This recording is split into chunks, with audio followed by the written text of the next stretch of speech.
नमस्कार, मैं रिया और आप देख रहे हैं डॉक्टर साहब। डॉक्टर साहब के आज के इस वीडियो में हम जानने वाले हैं कि आजकल लोगों को बेचैनी, घबराहट और कभी कभी ऐसा होता है कि सांस लेने में दिक्कत, पसीने आना, ये क्या चीज़ समस्या हो सकती है। कहीं ये हार्ट की बीमारियों की तो कोई लक्षण नहीं बता रहे हैं। और इस विषय में हमारे साथ पूरी जानकारी देने के लिए मौजूद है डॉक्टर विनीत कुमार, जो कि बिहार के जाने माने कार्डियोलॉजिस्ट हैं। तो डॉक्टर साहब, सबसे पहले तो आपको बहुत बहुत स्वागत है। बहुत बहुत थैंक यू।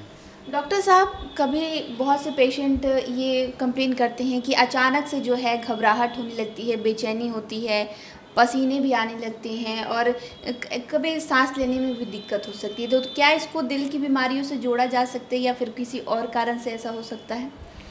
देखिए, जो सिम्टम आप बोल रहे हैं कि घबराहट होना, सीने में दर्द या भारीपन होना, सांस लेने में दिक्कत, धड़कन का तेज होना, ये सब यूजुअली हार्ट से रिलेटेड बीमारी का ही सिम्टम है।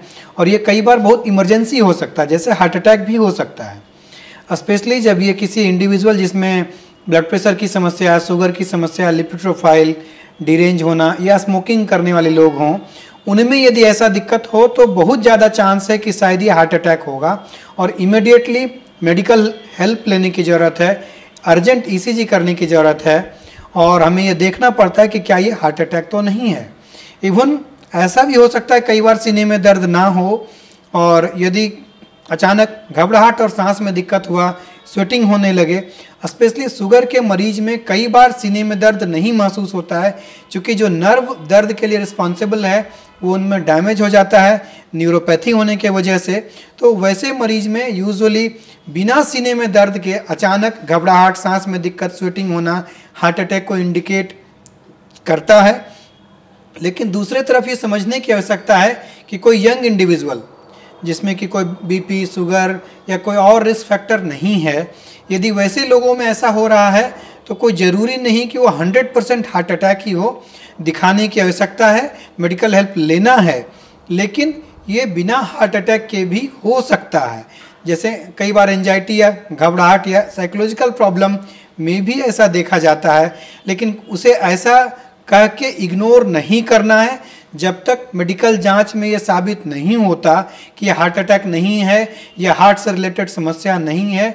हमें ऐसे सिम्टम को हार्ट अटैक ही मानना बेहतर होगा, क्योंकि यदि हम इग्नोर करें तो उस इंडिविजुअल की जान जा सकती है। तो हमें किसी की जान बचानी है, ऐसे इग्नोरेंस करके जान लेना उचित नहीं होगा।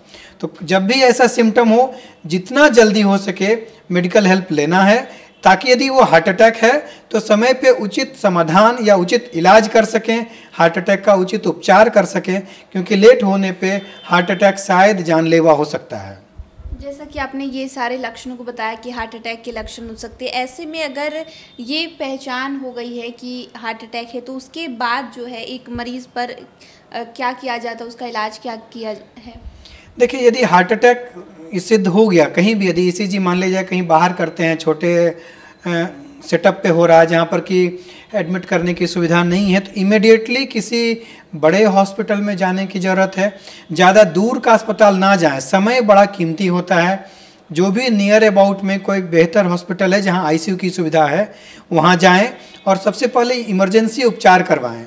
जैसे जो लोडिंग डोज देना होता है वो देते हैं, कुछ इंजेक्शन देते हैं। उसके बाद यदि उनके पास लाइसिस की सुविधा हो तो वो लाइस करेंगे, नहीं तो वो किसी बड़े सेंटर पे भेज देंगे।